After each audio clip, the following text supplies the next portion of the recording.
Reflexión del Evangelio. Gloria a ti, Señor Jesús. Bien, hermanas y hermanos, hoy la palabra de Dios nos quiere nutrir por medio del evangelista San Mateo en el capítulo 9, versículo 9 al 13. Se divide en dos partes esta reflexión. La primera parte, el llamamiento de Jesús a Mateo, y la segunda parte en donde Jesús quiere compartir con los que eran conocidos como publicanos y pecadores. Bueno, la primera parte que podemos nosotros en este momento apreciar es la palabra que Jesús le hace a un hombre pecador, a un hombre que recaudaba impuestos y por supuesto la gente mantenía ese odio, esa rabia hacia este hombre que prácticamente los explotaba durante mucho tiempo atrás con impuestos que eran sumamente injustos. Pero bueno, ya Jesús quiere dejar atrás el pecado de este hombre y Jesús le llama, le dice, sígueme, y él deja todo y le sigue. Tengamos en cuenta que tenemos a un Dios que no es alcahueta, porque Mateo no sigue en el pecado. Él deja todo y sigue a Jesús, le sigue sirviendo. La segunda parte, cuando Jesús se sienta a comer con los publicanos y pecadores, es que ellos se acercan a Jesús. Él está compartiendo una comida, algo que en la palabra constantemente nosotros vemos es que después de una conversión, una reconciliación, hay una fiesta, hay una comida, hay una celebración. Recordemos el caso del hijo pródigo, que el papá le hace una fiesta porque su hijo reconoce el pecado.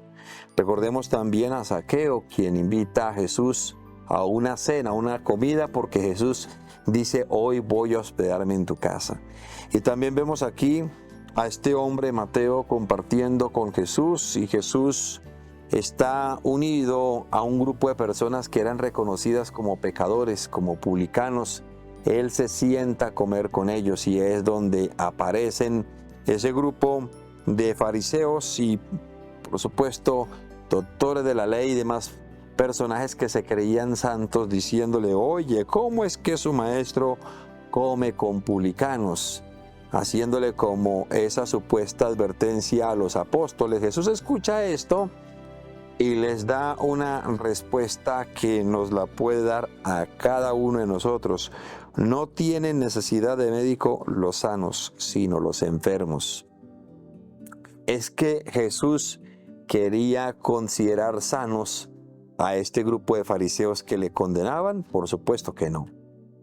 Él quiere hablar de otra manera distinta, como queriéndole decir, oye, despierten, ustedes también son pecadores, ustedes también son enfermos, pero si se creen sanos, pues como se creen sanos, pues no necesitan del médico. Pues aquí estoy compartiendo con aquellos que sí necesitan del médico. La enfermedad espiritual es una realidad que constantemente a nosotros nos ataca. Y uno de los aspectos más notorios en una enfermedad espiritual es cuando nos acostumbramos a juzgar a los demás. Entonces, Jesús irónicamente les está hablando, no tienen necesidad de médicos los sanos, sino los enfermos. Cuando le estaba mostrando a ellos que ellos eran los primeros enfermos. ¿Y por qué eran los primeros enfermos? Porque eran los primeros en calumniar, los primeros en criticar. ¿A ellos qué les interesa? Que Jesús tenga ese gesto de sentarse con aquellas personas que necesitan de su misericordia. ¿A ellos qué les interesa? De igual manera, a nosotros, ¿qué nos interesa? Que una persona que haya sido reconocida tiempo atrás como una persona pecadora, ahora Jesús lo haya llamado a su misericordia, y que llega al templo, se sienta a orar, y comenzamos nosotros a decirle, oye, ese no era el pecador que hacía esto, ese no era aquel ladrón, esa mujer no era aquella que estaba en una mala vida. Comenzamos nosotros a criticar. Y esa es la peor enfermedad, hermanas y hermanos. La manera como tal vez un virus, tal vez una bacteria ataca al cuerpo, hay una advertencia de la fiebre. La fiebre está avisando que hay una enfermedad, que hay un virus, que hay una bacteria. es la fiebre la que está avisando. Pues también veamos, hermanas y hermanos, que la calumnia, el estar hablando o murmurando de los demás, es como una fiebre que está avisando que esa persona se encuentra enferma espiritualmente. Así que aquellos que acostumbran a calumniar, a difamar, a decir falsos testimonios, ya puedes tú decirle a esa persona: oye, estás enfermo espiritualmente. ¿Qué pecado tienes por ahí escondido? Debes volver a Cristo. Si estás hablando mal de aquella persona, pues vete y corrígela. Si no eres capaz de corregirla, calla. Calla, porque el Señor primero quiere la misericordia, quiere primero el amor, después los sacrificios. Por esto, ante esa realidad, Jesús quiere tocar una frase del profeta Oseas, capítulo 6, versículo 6. Misericordia quiero y no sacrificios. Misericordia,